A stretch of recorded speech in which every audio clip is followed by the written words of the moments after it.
Olá pessoal, decidi hoje fazer uma transição.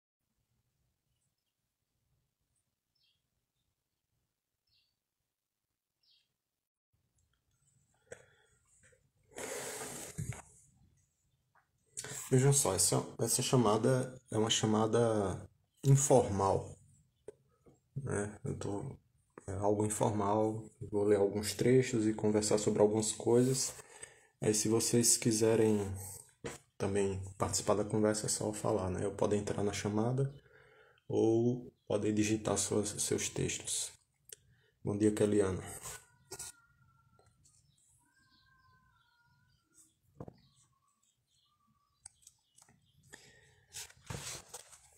Bom dia, Jaqueline. Bom dia a todos que estão entrando agora. Em primeiro lugar, eu vou avisar agora formalmente que o canal Ciência Contemplativa vai sair do ar e eu vou mudar para o canal Pratibha, que inclusive que é esse canal que vocês estão acessando agora. Por vários motivos, né? Um dos motivos é que eu notei ao longo do tempo, principalmente nos últimos meses, que havia um mal-entendido em relação ao nome do canal, Ciência Contemplativa, e aos meus objetivos com aquele canal. O nome, por ter a palavra ciência no nome, e o canal falar de várias coisas que não são ciência, causou a má impressão de que eu estava propagando, para algumas pessoas, né, causou essa má impressão de que eu estava propagando pseudociência. Então, esse não é o meu objetivo, né? Embora eu fale de alguns aspectos de filosofia, de psicologia, mesmo sem eu ser especialista nessas coisas, mas eu falo um pouco sobre isso. E em alguns casos eu não deixava claro se aquilo que eu estava falando pretendia ser ciência ou não. E a partir de agora eu vou ter mais cuidado sobre isso. E o meu enfoque vai ser muito mais nos aspectos, vamos dizer assim, de sabedoria e de filosofia indiana. Embora em alguns momentos eu traga conceitos relacionados à ciência, e nesses instantes, nesses momentos, eu vou tentar delimitar que é sobre isso que eu estou falando. Então, esse é o principal motivo pelo qual eu estou mudando do Ciência Contemplativa para o Pratibha. E Pratibha, o que é que significa? Pratibha é uma palavra que ela ocorre em vários textos, né? Inclusive no Yoga Sutra de Patanjali, no capítulo 3, onde se fala sobre os siddhis, há um sutra específico sobre que tem a palavra Pratibha, né? Que é o Sutra 33 do capítulo 3. E lá naquele sutra nós temos Pratibhatva Sarvam, que poderia ser traduzido como pelo insight de sabedoria, tudo é conhecido. Evidentemente, por se tratar de um sutra, essa frase que eu falei em português, ela está recheada de interpretação para poder o sutra fazer a tradução do sutra fazer sentido, porque no sutra só tem, se fosse traduzir literalmente seria vá ou a partir do insight tudo, né? Seria uma coisa bem enigmática. Mas como o sutra é interpretado dentro de um contexto, e como ele está falando do ou, quer dizer que algo já foi dito antes, né? Então a gente pode interpretar dessa maneira, né? Eu estou traduzindo aqui Pratibha como insight, mas isso quer dizer que é um tipo de conhecimento, um tipo de sabedoria mais intuitivo, né? Às vezes Pratibha também é traduzido como intuição. Então, esse seria o significado do nome, né, desse nome do site. E Pratibha ocorre também em vários outros textos que eu não preciso, nesse momento, entrar em detalhes. Mas o motivo principal para essa conversa de hoje é que em alguns dias nós vamos ter uma comemoração muito importante associado, né, com esses conhecimentos que esse canal se propõe a divulgar, que é uma comemoração chamada Navaratri. Navaratri significa as 9 noites, né? Ratri, noite, Nava, Nava 9, né? Nava 9, Ratri noites, as 9 noites. As 9 noites dedicadas a Devi, né? A Devi, ou as Devis, dependendo de como a gente interpreta. E aqui no Brasil, esse Navaratri ele vai começar no dia 3 de outubro, que é numa... É engraçado que ontem eu tinha visto aqui no Google, eu tinha dito que era 2 de outubro. Hoje, quando eu abri, estava dizendo que era 3 de outubro. Mas enfim, será entre o dia 2 e o dia 3. A gente precisa checar isso com mais cuidado nos calendários que levam em consideração que é o calendário lunar. Mas provavelmente será nesse dia 3 de outubro. Então, a partir do dia 3 contam-se 9 noites em comemoração a essas devis.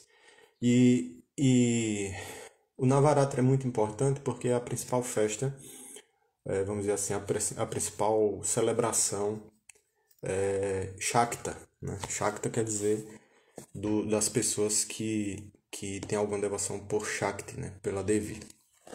E existe um texto muito importante chamado Devi Mahatmya, que é a versão que eu tenho dele é essa daqui, que em português seria Em Louvor a Deusa, o Devi Mahatmya e seu significado. O nome do autor é Devadatta Kali. E eu trouxe esse livro para ler alguns trechos da introdução e conversar um pouco sobre isso para a gente ter algum norte na conversa, né? Para não ficar uma conversa muito aleatória. Então, esse texto, ele provavelmente é o texto mais... Na verdade, eu considero ele o texto mais importante da tradição Shakta. Ele é a base e é o texto de entrada, né? É o Shastra de entrada nas tradições Shakta. Porque a partir dele, vários outros conceitos e aspectos e outros textos, né? Outros textos se fundamentam nele. Então, Devi Mahatmya é como a Bhagavad Gita é para as linhagens Vaishnava, o Devi Mahatmya é para as linhagens Shakta. Então, eu vou pegar um trecho aqui dos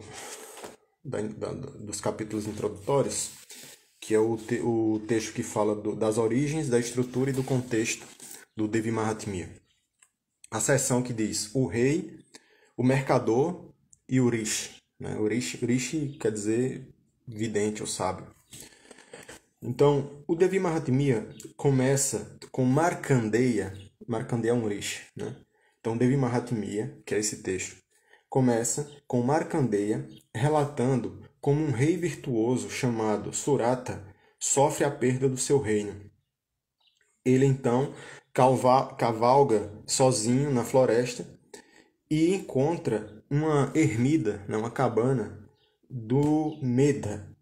Medhas é um homem santo, né? um sadhu. Então veja, o Devi Mahatmya ele já começa com uma dificuldade de alguém que está com algum problema na sua vida, algum problema pessoal. Nesse caso específico, é um rei que perde seu reino. O rei perder um reino é uma coisa bem drástica, mas nós vamos ver que no caso desse aqui a coisa pode ser ainda pior do que a gente pensa, né? Em seguida, logo em seguida, um mercador chamado Samadhi que perdeu a sua riqueza e foi, vamos dizer assim, chutado pela sua família, ele chega também naquele lugar de retiro na floresta. Então são duas pessoas, um rei e um mercador. Né? O rei perdeu o reino, o mercador, o comerciante, perdeu a sua riqueza e foi, de certa forma, expulso de casa pela família, que era muito ambiciosa. Então, dentre aquela paisagem, né, naquela paisagem bela e pacífica, os dois, né, que é o comerciante e o rei, eles esperavam encontrar tranquilidade para encontrar, ao invés dos seus problemas internos, né, das suas dificuldades internas, né? Da sua tristeza, da sua depressão, etc., é, devido a ter perdido VRB Vieira. Então, então eles esperavam naquele lugar deserto, né, afastado, encontrar encontrar paz interna para aquelas dificuldades que eles estavam vivendo. Porque eles estavam com pensamentos recorrentes de perda, traição e apego ao que eles tinham deixado, ao que eles tinham perdido. Né? Então, veja, quando a gente diz um rei perdeu o reino, se, se o fator de existência do rei é ter um reino, se ele perde isso, o que acontece? Né? É como a gente disse, tirou o chão, né? Tirou a nossa sustentação. No caso do comerciante, a situação foi ainda mais complicada porque ele foi traído pela família dele. E aí eles se refugiaram nesse lugar, nessa floresta, em busca de procurar uma tranquilidade, uma paz. Então, o rei sente que um homem de conhecimento. Não. O rei sente que, como um homem de conhecimento, como homens de conhecimento, o mercador e o rei, eles deveriam conhecer melhor. Na verdade, eles vão lá para essa ermida, né, que é um eremitério, né, que tem alguns sábios, e eles pensam, né, o rei e o comerciante pensam que aqueles homens, por serem pessoas de conhecimento, eles deveriam conhecer uma maneira de, é, de, de ultrapassar essa miséria, de ultrapassar essas dificuldades. Então, juntos, né, o mercador e o rei, eles se aproximam de Medras, que, que reconhecem que, por conhecimento, o rei quer dizer estar ciente do objetivo, estar ciente do mundo objetivo. O rei entende como conhecimento, está ciente do mundo objetivo, do mundo material, né? De tudo que está à nossa volta. E não um entendimento profundo sobre a natureza das coisas. Vejam, aqui já começa a gente precisar prestar um pouco mais de atenção. Medras, o sábio, do qual o, o, o rei e o mercador se aproximam, percebe que o rei acha que é conhecimento é um conhecimento sobre o mundo objetivo, sobre o mundo material, e não e não um conhecimento sobre a natureza real das coisas, a verdadeira natureza das coisas. O sábio, a tarefa do sábio, então, será despertar esses dois discípulos para uma consciência espiritual superior, elevada, ou seja, que é despertar neles um conhecimento que não é um conhecimento necessariamente do mundo objetivo, do mundo físico, mas sim um conhecimento da real natureza das coisas. Então, vamos relembrar os nomes, né? A gente tem o sábio Medras, o rei Surata e um comerciante chamado Samadhi. Aí vejam que nome sugestivo, né? Nós sabemos que Samadhi, um dos significados da palavra Samadhi é um estado profundo de meditação que se fala muito no Yoga Sutra. Mas aqui Samadhi é o nome do comerciante.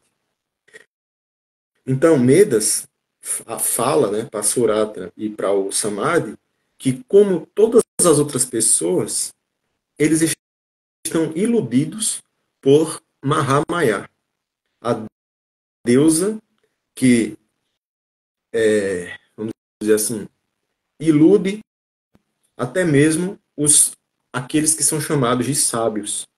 E essa ilusão ocorre no turbilhão da escuridão do apego.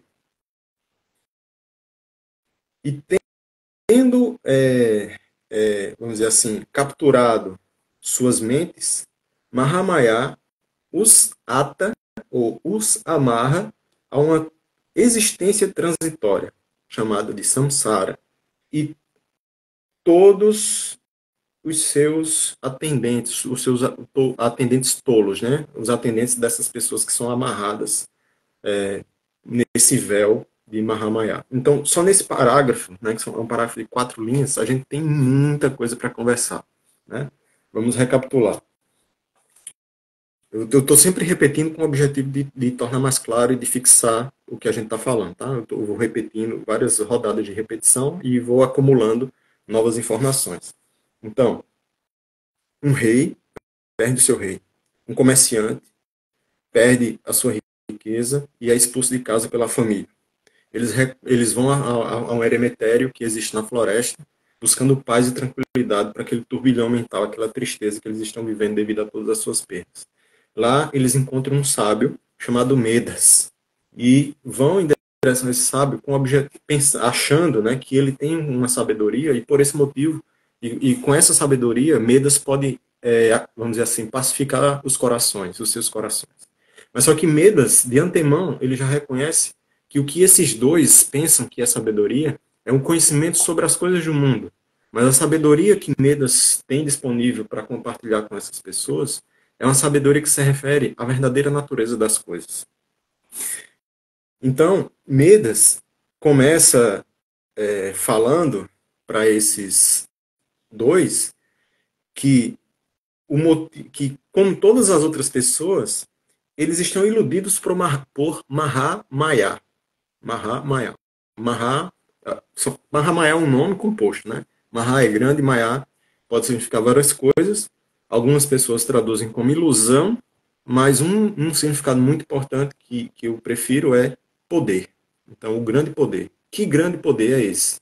É o grande poder que é capaz de encobrir a realidade e nos fazer achar que a realidade é outra coisa diferente do que ela realmente é. Então, esse é o maior poder. É o poder que sustenta o universo. Né? É o poder que nos faz achar que o mundo é de uma maneira que ele, na verdade, não é. Então, Medas continua. Medas explica que nada neste mundo é como parece ser. Né? E aí a gente tem muitos exemplos para falar sobre isso. Né? Então, dois exemplos que eu gosto. Né? Primeiro exemplo. Todos os dias, desde quando das suas memórias mais antigas, você lembra que o Sol nasce no oeste e se põe, quer dizer, o Sol nasce no leste e se põe no oeste. Todos os dias você vê esse fenômeno acontecendo. Então, em princípio, nós poderíamos achar, e isso foi o que a humanidade pensou por muitos séculos, né, e talvez milênios, que o Sol se movimenta. O Sol se movimenta em torno da Terra, a Terra está ali parada. Então esse é o primeiro pensamento, e é natural que seja assim, que a gente ache isso. Mas, posteriormente, a ciência mostrou que não é verdade, que isso não é verdade. O Sol não está se movimentando, quem está se movimentando é a Terra. Então isso é um tipo de ilusão. Mas o fato de você reconhecer que isso é ilusão não vai impedir que esse fenômeno aconteça. Né?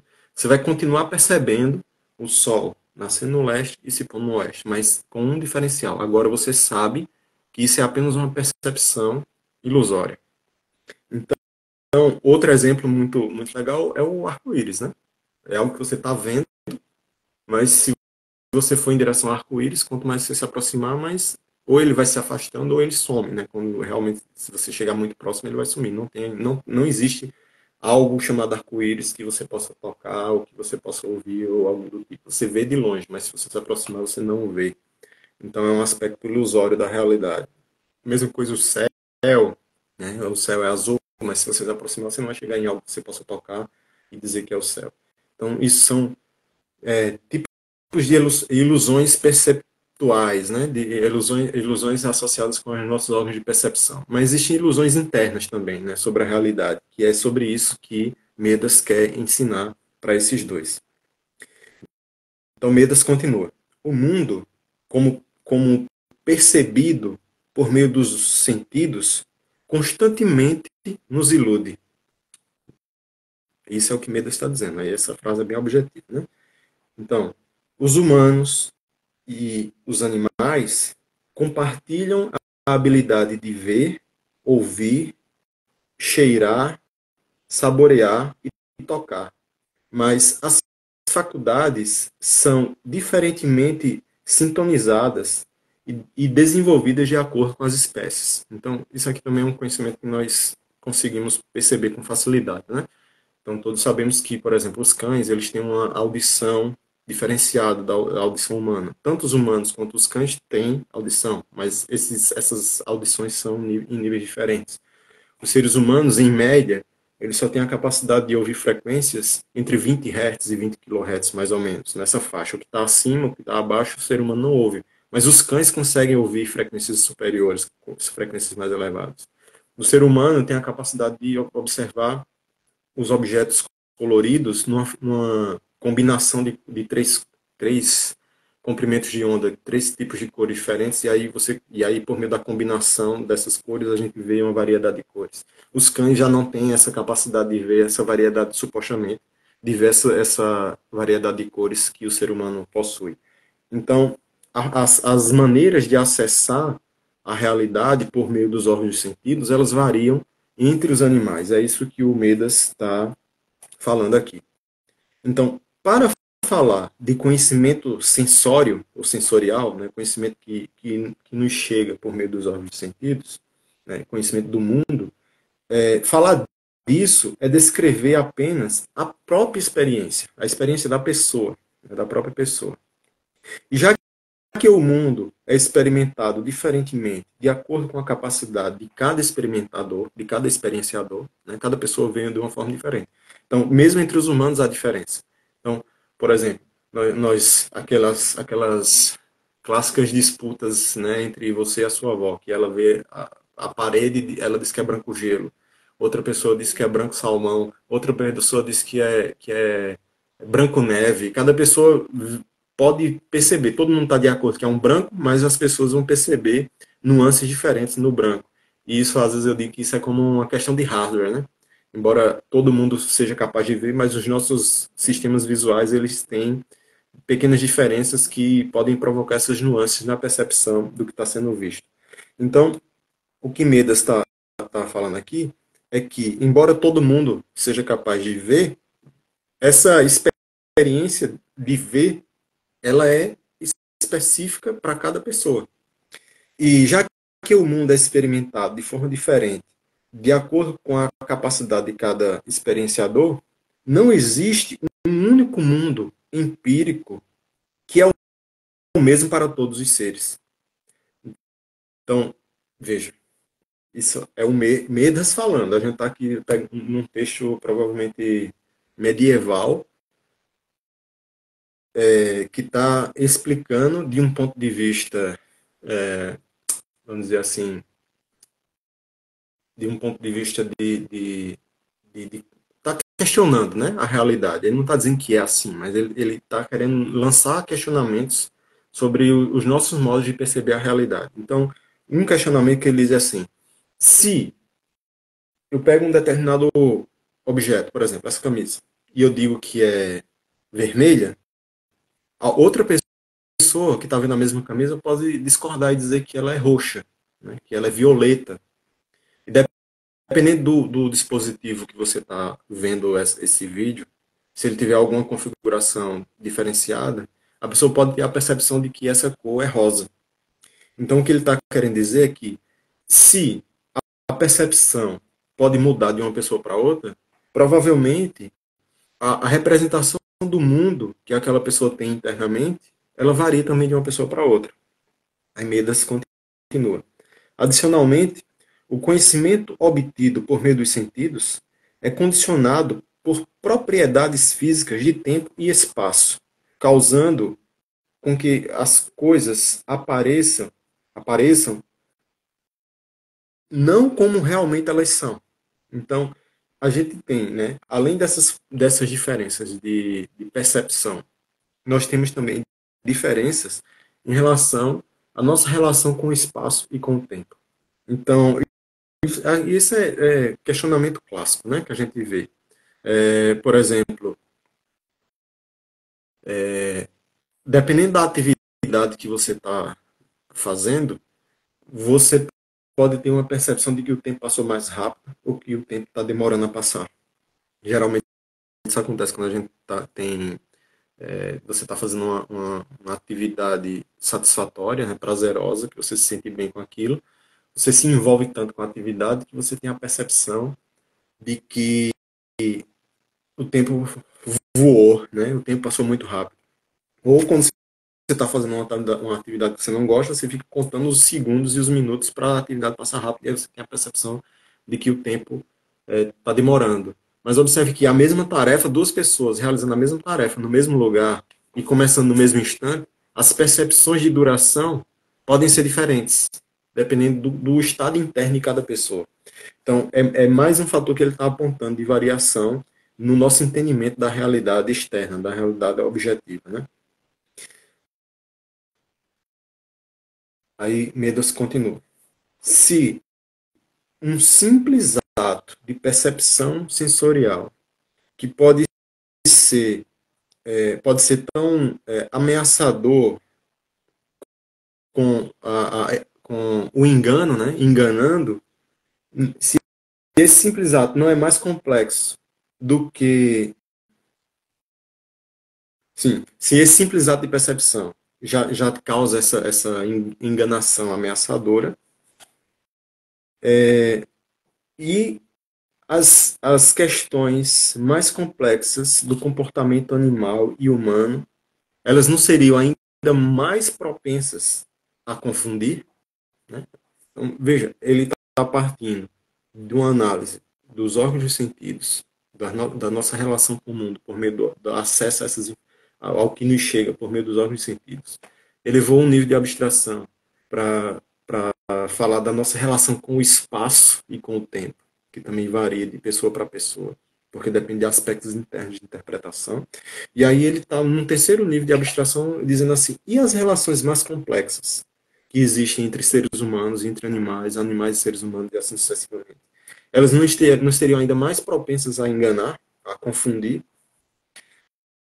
Aí Medas observa que os pássaros alimentam seus filhotes mesmo enquanto estão famintos, mesmo enquanto os próprios pássaros, pais, né, vamos dizer assim, estão famintos, eles alimentam seus filhotes. Enquanto os seres humanos criam, né, cuidam das suas crianças com a esperança de uma recompensa futura. Alguns pais criam seus filhos com a esperança de de uma recompensa futura. Né? Alguns provavelmente deve ter alguém que está cuidando do filho, não por amor ou porque sente que aquele é seu dever como pai, mas provavelmente porque está pensando em ser recompensado de alguma forma no futuro. Então, os pássaros agem a partir do instinto, de acordo com padrões pré-determinados. Então, aqui ele está falando dos pássaros, mas aí eu tenho outro exemplo, eu tenho um exemplo por exemplo, o exemplo daquela ave chamada cuco, que eles se aproveitam do instinto de outras aves cuidarem dos filhotes para pôr ovos no ninho de outras aves e aquelas outras aves cuidarem dos seus filhotes, dos filhotes do cuco, porque vai ter um ovo, a fêmea está chocando, mesmo sendo a fêmea de outra espécie de ave, ela tem um ovo lá que ela está chocando, vai nascer o filhote e ela vai cuidar, mas quando aquele filhote crescer, ela vai perceber que ele não é, provavelmente não, vai ser tarde demais, né? Esse filhote já vai estar pronto para voar quando ela perceber que não é seu filhote, mas o instinto leva a ave a cuidar do filhote. A gente tem outros exemplos de filhote, por exemplo, dessa relação instintiva, né? Eu sempre faço essa analogia com software, né? E hardware, que é esses instintos nos animais são como um software hardwired. Isso quer dizer, é um programa de computador que ele já vem instalado no hardware, né? Ele já vem no hardware de fábrica. Você não precisa instalar, ele já vem no hardware de fábrica. Um exemplo que eu acho muito interessante sobre isso é sobre a raça de cães Golden Retriever, que eles têm um instinto muito forte de trazer coisas para o dono. De você jogar, por exemplo, joga a bolinha ele traz, joga a bolinha ele traz. Você não precisa ensinar. Qualquer coisa que você joga, ele vai lá, pega e traz. E ele não sabe nem por que ele está fazendo, que ele tá fazendo isso. Ele só sente satisfação em fazer isso. Isso é um tipo de instinto, né, que já está naquela espécie. Aí Medas continua.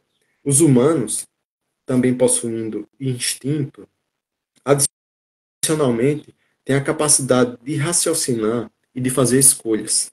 Mas essas escolhas são frequentemente dirigidas por um alto interesse, por desejos e por expectativas. Então, ao mesmo tempo que Medas aqui, ele aponta para um diferencial do ser humano em relação aos outros animais, ele aponta também para uma característica possivelmente negativa dos seres humanos. Então, veja, os animais têm instintos, né, como eu falei, o Golden Retriever, você joga o objeto, ele traz para você, sem ele nunca ter visto ninguém fazendo isso, sem você ensinar nada para ele, etc. A mesma coisa qualquer raça de cachorro, né, que ele levanta a perna para urinar, o macho, ninguém ensinou isso para ele, né, mas ele faz isso instintivamente. Então, os humanos também têm, nós, seres humanos, também temos alguns instintos, né? Por exemplo, o instinto do bebê de chorar para pedir atenção, o instinto do bebê de sugar para se amamentar, são exemplos de instintos. O próprio instinto de autoproteção, que é um instinto natural de todos os animais, né? Em situações ameaçadoras, a gente tem aquela reação de luta ou fuga, né? Ou você luta ou você foge. E aí muitos dos traumas, né? Muitos traumas que ocorrem em algumas pessoas são decorrentes da, de situações em que o organismo, isso, muito bem, Kalina, né? Seres humanos mamam, sem ninguém ensinar antes, exato. Então, muitos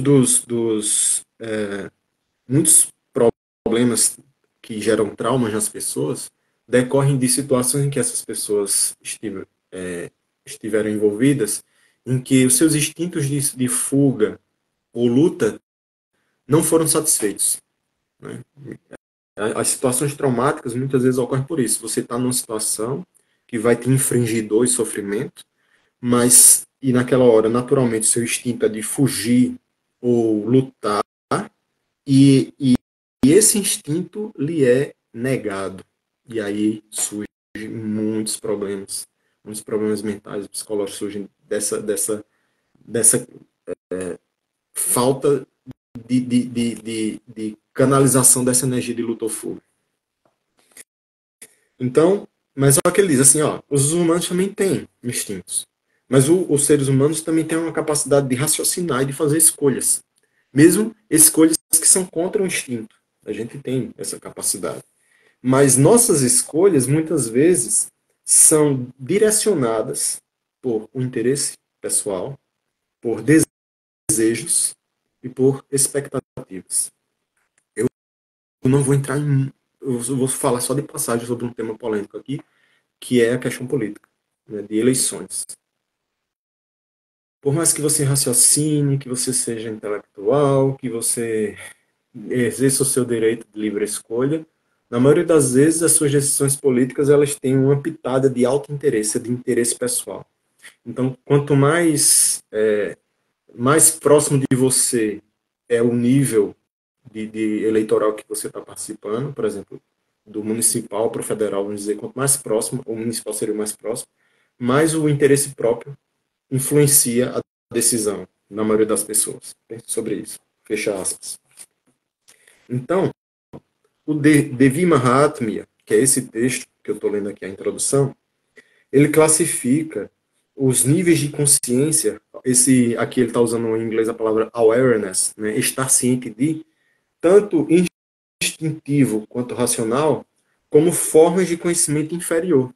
Então, para o Devi Mahatmya, tanto esse estar ciente de instintivo quanto racional são conhecimentos inferiores. porque nenhum deles tem a habilidade de libertar. E aqui entra uma coisa que é extremamente importante para essas tradições, né? O objetivo dessas tradições é moksha, é liberdade, tá? É liberdade. Você vai rodar, vai ver autoajuda, vai ver o que for dentro desses textos, filosofia, religião, etc, etc. Mas no fim das contas, o objetivo é libertação. É libertação. E por esse motivo, o Devi Mahatmya afirma que nem o conhecimento instintivo, nem esse conhecimento racional, eles são capazes de conceder a libertação. Aí continua. As criaturas vivas estão atadas, amarradas a um ciclo repetitivo de nascimento, morte e renascimento. Então aqui entra uma hipótese que é importante para esse conhecimento, para essa explicação fazer sentido, né? A gente está falando, primeiro eu falei libertação. Aí a gente tem que questionar, libertação de quê? De quem? Né? Contra o quê? A libertação do samsara. Então essa hipótese precisa ser aceita como verdadeira para o resto da argumentação fazer sentido. Que hipótese é essa? É de que existe algo nos seres que continua após a morte do corpo físico. E esse algo volta a se corporificar, vamos dizer assim, né? Toma um novo corpo, uma nova vida, e continua o ciclo. Né? Nasce, envelhece e morre, nasce, envelhece e morre, nasce, envelhece e morre. E o objetivo dessas tradições é libertar esse ser desse ciclo de renascimento. Então, essa liberdade que a gente está falando, essa liberdade, num determinado nível de entendimento, é a liberdade desse ciclo. Existem outros níveis de entendimento que a gente pode falar de liberdade diante das situações do dia a dia, do cotidiano. Né? Você ser uma pessoa que age de modo livre e espontâneo. É outra forma de entender. Então, Medas instrui que Mahamaya cria o universo. Então, ela ata as mentes mesmo dos sábios e os arrasta para a ilusão. Vitória está colocando aqui que isso lembra um pouco do estoicismo. Tem algumas vertentes de entendimento algumas vertentes dessas tradições que elas têm alguma similaridade com o estoicismo, mas no sentido principalmente da necessidade do desapego, né? De você não ser arrastado pelos desejos. Então, que a Eliana está colocando aqui. Será que no fim das contas poderíamos dizer que nossa mente é que está condicionada a viver nesse ciclo de renascimento, né? Sim, exatamente, é a mente. Agora, a mente, aí a gente tem que entender o que é essa mente, né? Porque a mente, para esses textos, pode ser um pouquinho diferente da mente comum que a gente conhece no dia a dia da ciência e do Ocidente, né? Então, vou só esclarecer esse aspecto aqui, que é importante. Então,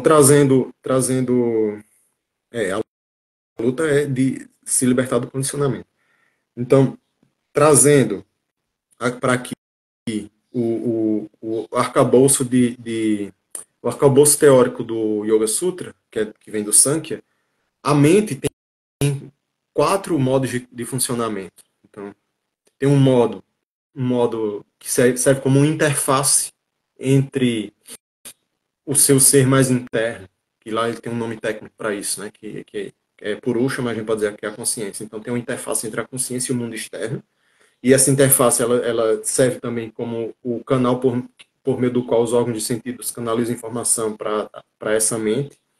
E também essa interface é onde tem o fluxo de pensamentos. É o que geralmente a gente acha que é a mente, que é manas. Manas, geralmente aqui, a gente quando pensa mente, a gente está pensando no lugar onde estão os pensamentos.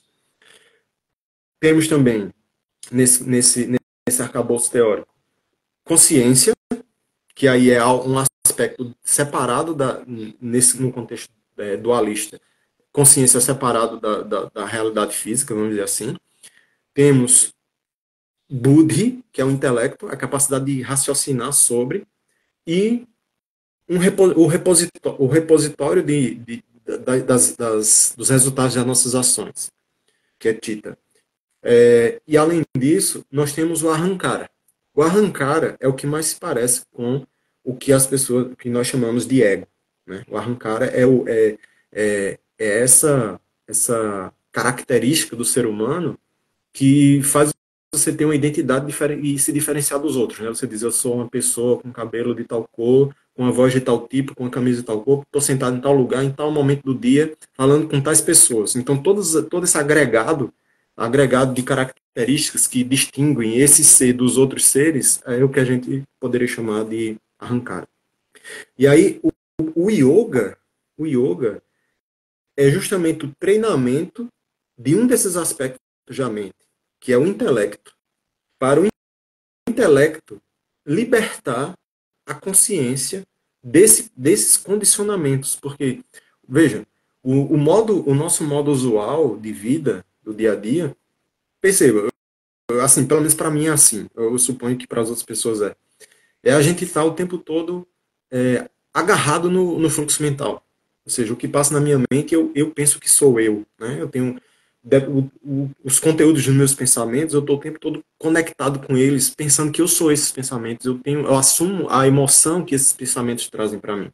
Então, esse é o nosso modo usual de vida. Renan diz: muitos textos nos mostram caminhos para a iluminação partindo desta ideia através da meditação. Conseguimos ver a realidade de uma forma superior, de forma integral. Sim, eu vou chegar já aí. Então, o nosso modo usual de vida é estar plugado nesse fluxo mental, tá agarrado no fluxo mental. Para onde o fluxo mental leva, eu vou junto. E aí, isso nos faz, na maioria das vezes, viver como um cachorro, ou como a ave que foi mencionada aqui, e sendo levada pelos instintos. Né? Para onde os pensamentos vão, você vai ser levado. E o yoga, falando de yoga de modo bem amplo, não estou falando de asana, nem de meditação, nem de pranayama, estou falando o yoga, a metodologia yoga. É a tecnologia, vamos dizer assim, usando talvez um mau uso da palavra, para treinar o intelecto e para ele perceber, ou para ele levar a consciência a se perceber diferente desse fluxo mental. E aí ocorre o insight, ocorre o pratibha, né? O insight de que eu não sou isso, eu não sou essa loucura que está passando na minha mente. Eu sou a consciência que percebe tudo isso. Então esse insight ele decorre da purificação e do treinamento que o yoga fornece para esse entendimento mais amplo de mente. E aí quando isso acontece e se estabiliza, se torna constante esse entendimento, aí a gente diz que nós fomos descondicionados e a liberdade se torna presente. A liberdade desse ciclo de sofrimento. Então é nesse ponto que ocorre veja, há muito tempo eu tenho pensado sobre isso, que o yoga é uma metodologia que ela está na interseção de várias áreas de conhecimento. Né? Então, o yoga está presente em religiosidade, o yoga está presente em filosofia, o yoga está presente em espiritualidade, o yoga tem um aspecto de psicologia, né, porque é o entendimento da mente, no fim das contas, é psicologia também, e o yoga tem aspectos de educação física, porque tem exercícios físicos, etc. Então, ele está na interseção de várias abordagens. Agora, Kellyanne põe aqui, né? Ou seja, só depende da gente. Isso é o que dificulta a situação. Não necessariamente, não é que só depende da gente.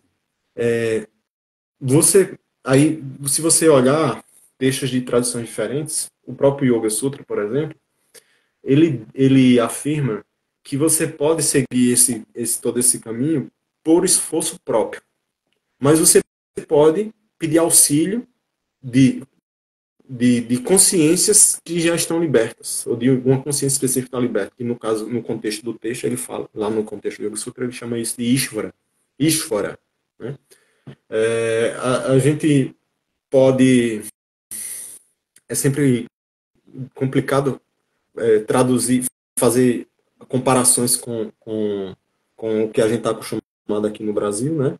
Mas Ishvara funciona quase como um deus para ajudar o praticante a ir além daquilo que ele é capaz. Mas você pode entender o Ishvara como uma consciência que já está liberta, que sempre esteve liberta do início ao fim, e que ela pode intervir para auxiliar o praticante, para ajudar ele a se libertar desse ciclo de renascimentos. Isso ocorre no yoga, mas também ocorre em outras tradições que não tem Deus, né? Não tem a hipótese de Deus, como no budismo, por exemplo.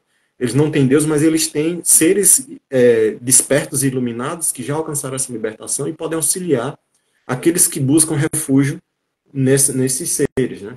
Então, e outra coisa que se diz é que o, o esforço é necessário, mas não é suficiente. A gente precisa, em algumas tradições, a gente precisa do que eles chamam de a graça, né? De graça, né? A caída da graça do ser superior daquela tradição para realmente te ajudar a sair do ciclo de sofrimento. Então, pode fazer sozinho, ok? Pode não acreditar em nada superior e fazer o seu esforço sozinho, é possível, isso aí está relatado nos textos, mas existem formas de você pedir auxílio, né? Para conseguir isso. Aí o Renan fala aqui. Quando você diz sobre esses impulsos que são envolvidos por emoções e traumas, são os vikalpas mencionados em textos. Vikalpa pode ser traduzido simplesmente como o conteúdo que está na mente, né? Vikalpa é o conteúdo que está na mente. Mas só que esses conteúdos, eu gosto de dizer que esses conteúdos eles são como tingidos, tingidos no sentido de você colocar cores nesses conteúdos mentais. E essas cores seriam justamente as emoções. Vamos continuar.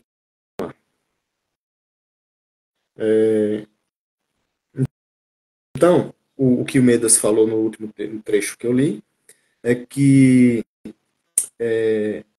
Mahamaya cria o universo, captura as mentes das pessoas e coloca essas pessoas num ciclo de ilusão.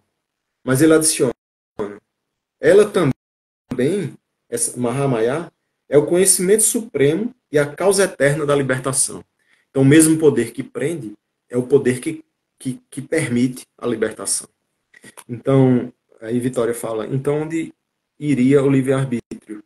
Não, o livre-arbítrio está justamente nessa possibilidade de você decidir se libertar. Né? Veja, essa libertação que se fala nesses textos, ela não é uma coisa obrigatória. Ninguém tem a obrigação de procurar a libertação, de procurar moksha.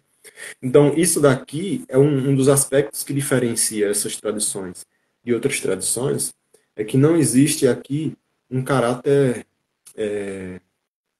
de esforço de convencimento. Não existe aqui um caráter de bater de porta em porta e querer convencer todo mundo a seguir esse tipo de raciocínio. Não. Por quê? Porque o mundo também precisa continuar existindo. A gente precisa de pessoas para fazer comércio, para a indústria, para a agricultura, etc. As pessoas, para o mundo continuar existindo, a gente precisa de pessoas fazendo as coisas. Então isso quer dizer que não é todo mundo que quer se libertar e nem nós estamos preocupados em convencer todo mundo a se libertar. As pessoas podem decidir. Se a pessoa está cansada de nascer, crescer, envelhecer, ficar doente, morrer. Nascer, crescer, envelhecer, ficar doente, morrer. Não necessariamente nessa ordem. Mas se a pessoa está cansada disso e acha que esse caminho de libertação faz sentido, aí existem maneiras de alcançar isso. E falando de um modo bem genérico, a maneira é yoga. Então, o mais importante que o Medas põe aqui é que Mahamaya, ao mesmo tempo que ela cria esse aspecto ilusório da realidade, ela é o poder que liberta dessa ilusão. A ilusão que Medas fala é o fato, o fato básico da vida. Né? Então, como a gente já nasce, é como quando você entra num jogo que já está em andamento. Né? Quando a gente nasce aqui nesse mundo, né? Você é jogado dentro de um jogo Alguém te lança dentro de um jogo e aparentemente você não pediu, né? Te lançaram ali dentro, que as regras já existem, está tudo funcionando, e o seu processo de crescer e de amadurecer é entender as regras de um jogo. E aí, essas regras do jogo, elas funcionam de uma maneira que a gente já se acostuma a viver dessa forma e não percebe que tem muita coisa ilusória no processo. Então, esse ilusório são os fatos da vida, do dia a dia. Então, a palavra do sânscrito chamada morra, M-O-H-A, morra, é traduzida de várias formas, como, por exemplo, ilusão, distração, é como uma intoxicação da mente, erro, tolice, mas nenhum desses significados é um sinônimo adequado para o padrão total de pensamento que falha em reconhecer as coisas, ou falha em reconhecer que as coisas não são como elas parecem ser, e ao invés disso, aceitar a aparência da realidade. A gente aceita essa aparência como sendo realidade. Então, a palavra que ele está trazendo aqui para a gente, o fato de que a palavra morra, M-O-H-R-A, em sânscrito, ela pode ser traduzida de várias formas, mas nenhuma dessas traduções, elas capturam realmente esse aspecto de a gente ser iludido com a forma do mundo de uma maneira que não é nem capaz de perceber que está sendo iludido. E aí é onde entra o problema das traduções. Né? Então, estudar um texto por tradução, e ainda mais sem a explicação de outra pessoa, que recebeu a explicação de outra pessoa, etc., é muito complicado, porque as traduções, ou elas, sendo literais, elas vão buscar sinônimos de palavras, e às vezes não existe uma palavra correspondente no idioma que você está querendo traduzir, ou então as traduções são recheadas de interpretação. As traduções são interpretações. E aí, quando você pega uma tradução que tem uma interpretação, você vai ver que você vai pensar que há contradição no que as pessoas estão falando, porque cada pessoa está interpretando de uma maneira diferente. Então, o significado fundamental de morra é perda de consciência, no sentido de você não estar ciente do que está acontecendo.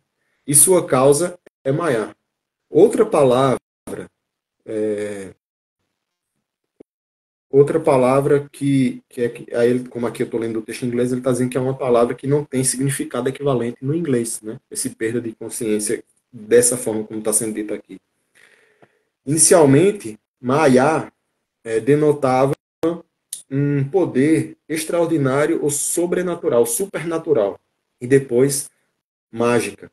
Algumas vezes, num sentido negativo de enganar, né? Maya, em algum momento, as pessoas interpretam dessa maneira. Posteriormente, em Upanishads posteriores, e também nas filosofias Sankhya e Vedanta, Maya tomou dimensões metafísicas. Então, o entendimento do Devi Mahatmya, que é esse livro que eu estou lendo aqui, a introdução, o entendimento que o Devi Mahatmya tem de Maya é mais próximo desse entendimento posterior do Sankhya, de Vedanta, das Upanishads, em que ele aparece como o poder divino de auto-esconder-se, né, de se auto-cobrir, que é o que encobre a consciência infinita, que é Brahman. Agora, a definição de morra como perda de consciência começa a fazer mais sentido. Né? É porque é como alguém que está ciente de algo e decide apagar aquela memória para deixar de estar ciente daquilo. Eu acho que essa conversa ela já completou quase uma hora, né, de conversa. Tem muito texto pela frente para ler, talvez eu faça, mas continue essa conversa em outro vídeo depois. Mas nesse momento, não, acho que falta 2 parágrafos para acabar a sessão. Eu vou continuar aqui só para acabar a sessão, tá? Então, continuando.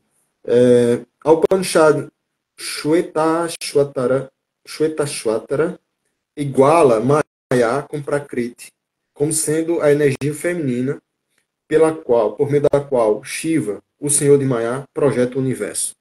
Então aqui ele está mostrando que tem um determinado Upanishad. Upanishad então, são textos sagrados indianos, né, de filosofia indiana. E são os textos que são a base para Vedanta, né? Então Vedanta é aquilo que estuda Maya, que, que estuda as Upanishads, né? É a tradição que tem como texto fundamental as Upanishads. Aí tem um Upanishad específico, que é essa Shvetashvatara, que iguala a Maya com Prakriti. Então, Prakriti é um conceito que a gente conhece mais associado com Sankhya, com Yoga, numa visão dualista. Mas aí, alguns Upanishads, como essa especificamente que está sendo falada aqui, ela compara, né, diz que é similar, Maya é similar a Prakriti, ou seja, que é uma energia feminina, um poder feminino que projeta o universo da maneira como nós estamos o vendo. Então, essa apresentação de Maya como uma contraparte feminina de Shiva implica a personificação de Maya como uma deusa, e tal deusa é a primeira encontrada no Devi Mahatmya. Então, observe que lá no Sankhya a gente tem a dualidade Prakriti e Purusha, Purusha sendo um aspecto masculino, Prakriti um aspecto feminino, e aqui o que se traz é Shiva como sendo esse aspecto masculino e Maya como aspecto feminino. O poder é feminino, tanto no Sankhya quanto aqui, o poder é feminino, a consciência é masculino. Agora, eu não tô, vamos evitar dar gradações de o que é melhor do que o que, né? A consciência é melhor do que o poder é melhor do que a consciência. Não é isso que a gente está querendo dizer. O que a gente tem que focar aqui é que para ter informação, né, para o mundo surgir como informação, para uma consciência acessar essa informação, a gente precisa de pelo menos dois níveis de variação. Né, dois níveis de variação. E nesse caso, os níveis de variação que se põem nessa tradução é consciência e poder, consciência e energia, consciência e dinâmica. Né? É o par. Agora, se a gente diz que um é masculino e outro é feminino, não importa, a gente está se referindo ao gênero sexual. Tá? É isso que é importante a gente ter em mente. Então, esse poder feminino, seu nome é Mahamaya, e significa a grande Maya, ou aquela cujo Maya é grande. Ou seja como for, significa o grande poder. Então, retornando, né, para fechar a sessão, o rei quer saber mais sobre essa deusa Mahamaya, e Medas responde relatando 3 histórias. Haverá 3 histórias porque tudo no mundo tem um começo, um meio e um fim, sobre o qual, nessas 3 histórias, a Devi preside, né, governa o universo como criadora, preservadora e destruidora. Então, o Devi Mahatmya, ele tem 3 grandes seções, que é justamente a manifestação